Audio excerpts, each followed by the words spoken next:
Sveiki, pademonstruosiu, kaip atlikti prisitraukimus. Paaiškinsiu pradžiai teoriškai, kaip reikia viską atlikti. Užlipam, nusistatom tinkamą svorį. Tai jeigu naudojate treniruoklį, kuris kompensuoja jūsų svorį, tai užsidedat kažkiek tai procentų, kad nuimtų jūsų svorio, kad jums būtų pakankamai lengva techniškai atlikti pratimą. Tai atsimatuojat nuo rankenos ištiesus nykštį, tada apimat pilnų kumščių, būtinai spaudžiat kumštį smarkiai. Sekantis dalykas, tai nereikia kelti savęs iš rankų lenkimų. Reikia išmokti traukti pečius žemyn. Kai jūs kabate, jūsų pečiai yra prie ausų. Tai čia yra natūrali padėtis kabėjimo. Tada jūs lengvai įtempiat raumenis visus, pradedat traukti pečius žemyn, kad pečiai nusileistų nuo ausų kuo žemiau. Krūtinę kišat į priekį, iškart po to lenkiate rankas, sėdmenis ir pilvų presą laikote įtemptus, kad kūnas būtų stabilus. Dabar aš viską pademonstruosiu, kaip viskas atrodo. Atsimatuojat, galvojate kitoj pusėj.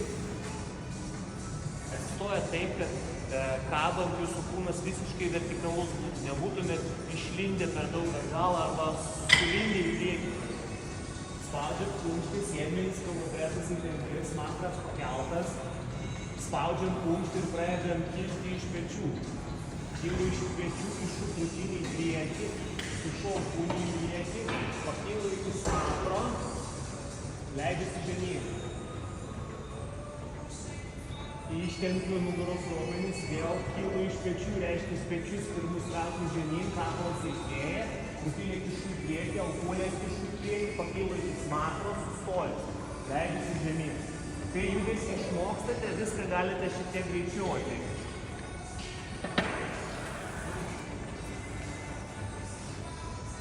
Kylu iš pečių, lenkiu alkūnės, sustoju.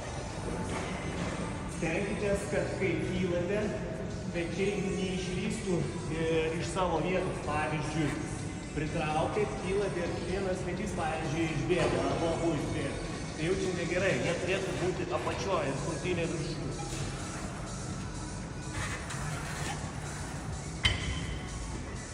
Štai taip atrodo prisitraukimai. Sėkmės sporte.